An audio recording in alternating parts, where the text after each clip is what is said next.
เส้นทางแห่งความหวังหนทางยาวลาวเลี้ยวเรียบหอมผูผ้าเมฆหมอกมืดบังตาทั่วพงพนากว้างอุปสรรคขวางหน้าโพยไผ่บ่ไหววันเทิงแม้นผู้ผ้าบังมืนสันตันหน้าบ่วันกลัวดอกน้าหมอกเปียกปกพุ่มไม้เหี่ยวไผ่แขมทาง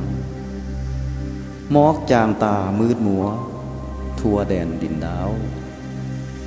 อุณหภูมิหนาวจิ้วลิ้วกายเย็นสันโอ้น้อหนาวเหน็บห่างสะบันจุดหมายนั้นยิงอยู่ไกลแท้น้อซองข้าหยับยางย้าย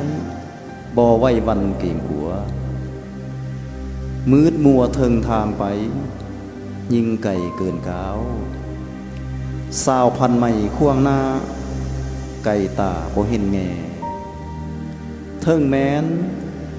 ลิงเลือบแหล่เบิงฟ้าขามอกซองบ่เห็นดอกนา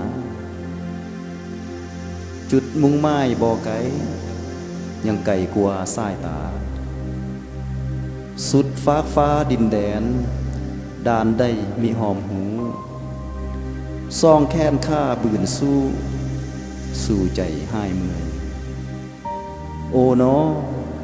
ดันดินไปอยู่เลื้อยบ่ยอมแพ้แก่สตาดอกนา